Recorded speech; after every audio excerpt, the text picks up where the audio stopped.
안녕하십니까. 복지상식 네 번째 시간입니다. 오늘은 업무상 재해에 대한 산업재해 보상보험입니다. 우리가 흔히 산재보험, 산재보험 하는 건데요.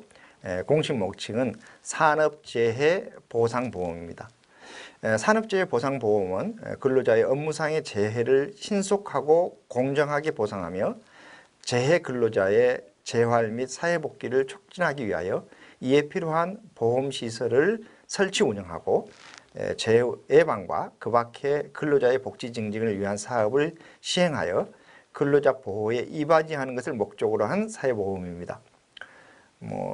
설명을 들으면 상당히 복잡한 것처럼 보이는데 그냥 일하다 다칠 때 보험 처리해 주는 것이 산재보험이다, 이렇게 보시면 되겠습니다. 또 일하다가 우리가 흔히 직업병에 걸렸을 때에도 산재보험을 처리할 수가 있습니다. 그러면 산재보험을 받으려면 어떻게 해야 되느냐? 1인 이상 고용사업장에서 일하는 모든 근로자는 산재보험의 적용을 받습니다.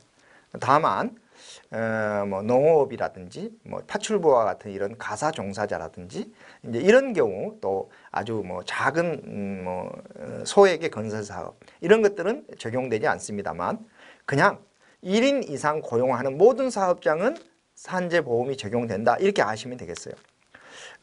예를 들면 작은 음식점에서 부부가 일을 한다. 그러면 부부가 일을 하기 때문에 가족 종사자죠. 그러면 산재 적용이 안 됩니다. 그런데 예를 들면 부부가 일을 하는데 거기에 알바생이 한 명이 있다. 그러면 여기는 1인 이상 고용 사업장입니다. 더러 이런 사업장이 이제 그냥 부부가 일합니다 라고만 신고를 하고 알바생을 이렇게 근로자로 등록하지 않는 경우가 많습니다. 이래도 만약에 그 근로자가 산재를 당했다고 생각하면 그냥 산재보험으로 처리해 주세요 라고 이야기하면 됩니다. 자, 따라서 하시기 바랍니다. 산재보험으로 처리하여 주시기 바랍니다 라고 요구해야 된다는 거예요. 그러니까 이제 그러면 많은 경우 산재보험에 가입도 안 했는데요. 예, 가입하지 않았더라도 산재보험으로 처리할 수 있습니다. 자, 산재보험은 1인 이상 고용사업장은 무조건 의무 적용을 받도록 들어있어요. 뿐만 아니라 산재보험은 그 사람의 신분이 정규직이든 비정규직이든 상관이 없습니다. 심지어 이렇게 계약기간이 지난, 우리가 흔히 미등록 외국인 노동자라고 하지 않습니까? 예를 들어서 계약기간은 3년이었는데 5년째 있다. 그러면 이분들 우리 흔히 불법 체류자라고도 하고 미등록 외국인이라고도 하는데, 이 사람들조차도 산재사고가 났다. 그러면 산재로 처리해 주게 되어 있습니다. 그러니까 산재보험은 건강보험이나 국민연금하고 매우 달리 그냥 일하다 다친 모든 사람은 산재보험의 적용을 받도록 되어 있다, 이렇게 보시면 되겠어요. 그런데 이제 많은 사람들이 소규모 사업장이라는 이유로 알바생이라는 이유로 이런저런 이유로 나는 적용이 안 되겠지라고 생각을 하고, 또 많은 또 사용자들이 우리는 산재보험 사업장이 아닌데요, 이렇게 얘기를 하는데 그러지 않습니다. 1인 이상 고용사업장은 무조건 산재로 처리해 주시기 바랍니다 라고 하시기 바랍니다. 그러면 산재보험으로 처리하게 되어 있습니다. 그러면 뭘 받을 수 있느냐? 부상이나 질병에 대한 요양급여, 간병급여, 일하지 않는 기간 동안의 휴업급여, 또 치료 후에 장애가 남는 경우에는 장애급여, 또 간병급여, 사망 시 유족이 받는 유족급여, 장의비 등이 있습니다. 그렇기 때문에 이런 급여에 대해서 여러분들이 좀 자세히 알아둘 필요가 있는데, 짧은 시간에 알려고 하는 것 중에 가장 대표적인 것이 저는 요양급여입니다. 왜 그러느냐면 요양급여가 돼야 그 다음에 무슨 휴업급여, 장애급여, 감금급여 이런 것들이 연결이 돼요.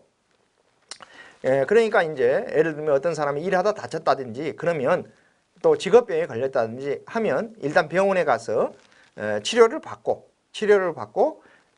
요양급여를 해달라고 요구를 하는 거죠.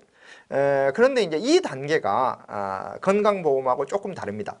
건강보험은 본인이 아프다고 생각하면 병원에 가서 배가 아파서 왔습니다. 그러면 일단 진찰을 하고 또 적절한 처방을 받겠죠.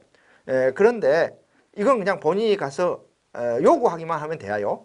그런데 산재보험의 적용을 받기 위해서는 사실상 네 집단이 동의가 필요해요.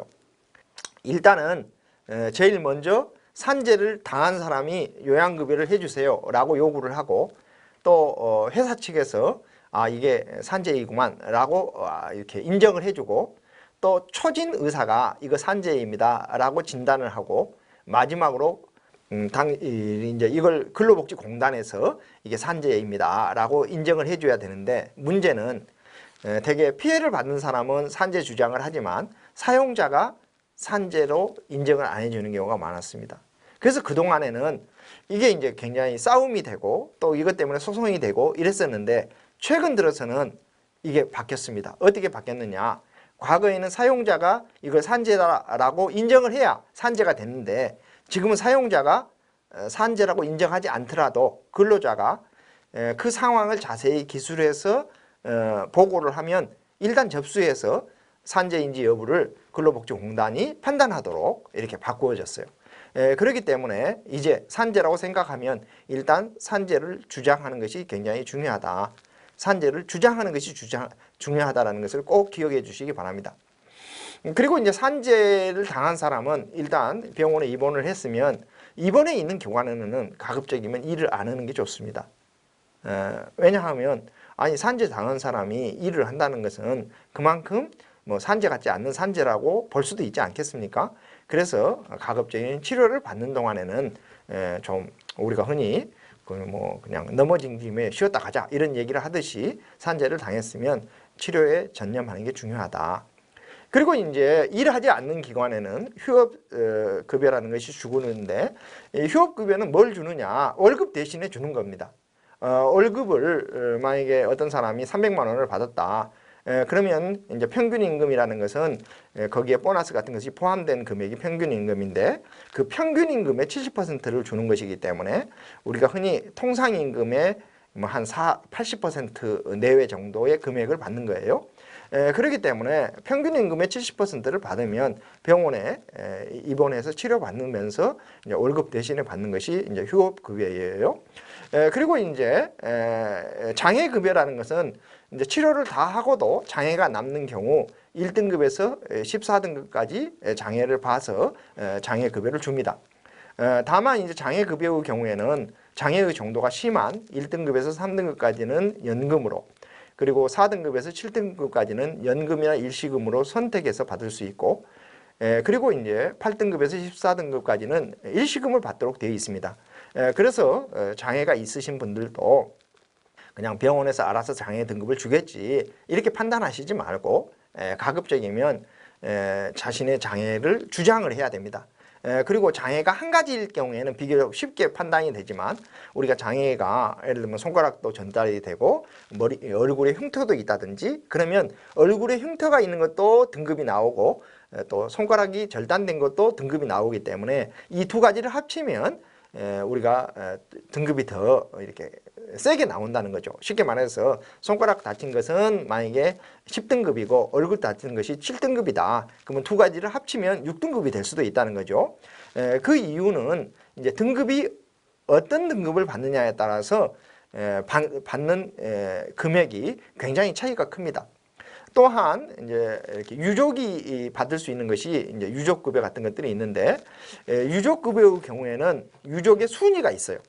그래서 1순위가 배우자, 2순위가 자녀, 3순위가 부모, 이런 식으로 이제 순위가 있는데, 우선순위자가 있으면 최우선순위자가 무조건 받도록 되어 있습니다. 그래서 이제 사실은 다툼이 일어나는 경우가 많아요. 유족들 간에. 예를 들면 결혼한 지 얼마 안 돼서 자녀가 한 명이 있는 신혼부부가 예를 들면 남편이 사망을 했다. 그러면 당연히 배우자인 유족이 받을 수 있겠죠.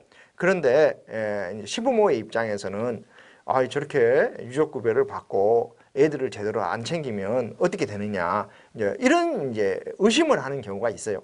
그래서 이제 이런 경우 때문에 서로 이제 뭐랄까 이렇게 싸움질이 나고 이런 경우가 있는데, 제가 보기에는 유족급여는 그 순위가 있고 그 순위에 따라서 배분하되, 이제 어떤 경우에는 예를 들면 뭐 유족급여의 일부를 뭐 자녀 이름으로 통장을 만들게 한다든지 이렇게 해서 재산 관리를 하는 경우도 주변에서 본 적이 있습니다.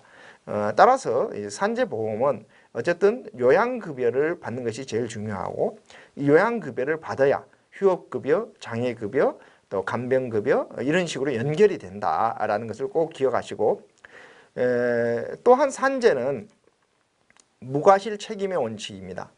즉 사용자가 특별히 과실이 없어도 산재 사고가 나면 무조건 치료를 해드리도록 되어 있고요. 과거에는 이렇게 사용자가 제공한 차량으로 출퇴근했을 때에만 출퇴근 시 사고를 산재로 인정했는데 지금은 자가용을 가진 사람이 자기 차로 출퇴근할 때 사고가 나도 산재로 처리해 주도록 바뀌었어요. 그런데 이제 예를 들면 이제 일반적으로 다니는 코스로 다녔을 때는 지금 산재로 인정해 주지만 이제 그렇지 않는 경우에는 다툼이 있습니다. 그런데 이제 만약에 그날 아주 진짜 엉뚱한 데를 돌아서 오다가 사고가 났다. 그러면 대개 산재 처리를 해주지 않지만 그 돌아서 온 이유가 예를 들면 자녀를 어린이집에 데려다주고 오기 위해서라든지 또 이런 그 일반적으로 봐서 있을 수 있는 정도의 사유라든지 그리고 그 어떤 통행의 그 코스라는 것이 조금 돌아오기는 했지만 뭐 직장에 올 만한 정도의 거리다 이런 정도의 경우에는 다 산재 처리를 해주고 있습니다. 또한 많은 사람들이 잘 모르고 있는 것이 점심시간에 사고가 났다든지 또 점심시간에 뭐 족구를 차다가 사고가 났다든지 이런 것도 다 산재 처리를 해주게 돼 있어요. 그래서 매우 포괄적입니다. 그래서 산재를 당한 사람의 입장에서는 산재 처리를 해주세요 라고 요구하는 게 중요하고 특히 하청업자에서 일하는 사람은 하청업체에서 산재 처리를 해주지 않으면 원청에서 산재 처리를 또 해주게 돼 있어요. 그렇기 때문에 주장이 매우 중요합니다. 자, 산재 처리를 해주세요. 문제는 산재 처리를 받기 위해서는 증거가 명확해야 되는데 이게 시간이 지날수록 증거가 사라지기가 쉽습니다. 그래서 산재 처리를 요구하려고 하면 요즘은 휴대폰이 있으니까 가급적 빨리 어떤 치료 이렇게 사고를 당한 부위라든지 주변 상황이라든지 이런 것을 이렇게 사진으로 남기고 그리고 같이 있었던 동료에게 사고가 어떻게 났는지 하는 것을 빨리 휴대폰으로 녹화를 하는 게 중요합니다.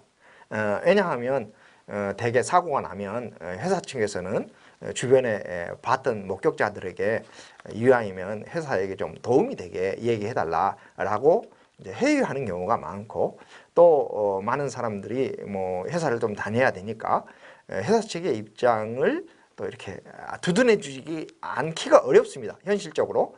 그렇기 때문에 가급적이면 빨리 이제 이렇게 얘기를 해달라. 그걸 녹화를 해놓으면 훨씬 증거 능력이 있겠죠. 또한 사장님의 입장에서도 사실 산재 처리를 안 해주는 것을 뭐 이렇게 그런 관행이 많이 있어 왔어요. 그런데 저는 산재 처리를 해주는 게 저는 맞다 이렇게 생각합니다. 왜냐하면 자동차의 경우에는 본인이 사고를 내면 그 다음에 보험료에 바로 이렇게 부담이 되죠. 그런데 산재보험은 어떤 업종에서 지난 3년 동안 얼마나 사고가 나서 얼마만큼 보험급여를 받아갔냐에 의해서 보험료율이 결정되는 것이지 특정 업체에서 얼마나 사고가 났느냐에 의해서 보험료율이 결정되는 게 아니에요. 물론 뭐 큰 자동차 회사와 같은 곳들은 조선소와 같은 곳들은 이제 그 조선업 내에서 자동차업 내에서 뭐 사고가 얼마나 났느냐와 그 회사에서 얼마나 사고가 났느냐를 고려를 해서 조정도 가능하지만 소규모 업체의 경우에는 그것하고 아무 상관없이 그러니까 자기 사업장에서는 지난 3년 동안 한 번도 사고가 안 났더라도 예를 들어서 운수업이라든지 벌목업과 같이 사고가 난 사업장은 보험료율이 매우 높고 금융업과 같은 곳은 보험료율이 매우 낮습니다. 그래서 그냥 너무 야박하게 굴 것이 아니라 산재가 났다. 그러면 산재 처리해 주는 게 저는 맞다라고 봅니다. 산재보험의 경우에는 근로복지공단이 관리 운영하고 노동부가 지도 감독하고 있습니다. 요즘은 이제 5대 사회보험의 보험료를 다 건강보험공단에서 보험료를 받아서 이렇게 나누어 주고 있죠. 그렇기 때문에 저는 산재에 대해서 근로자들이 관심을 갖고 최근 들어서는 이렇게 사고뿐만 아니라 직업병에 대해서도 관심이 높습니다.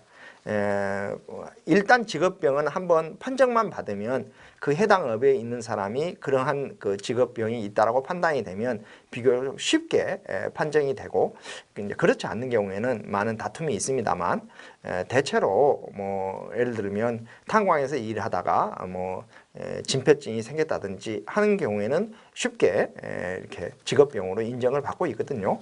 그래서 산재보험에서 가장 중요한 것은 산재로 처리해 주세요.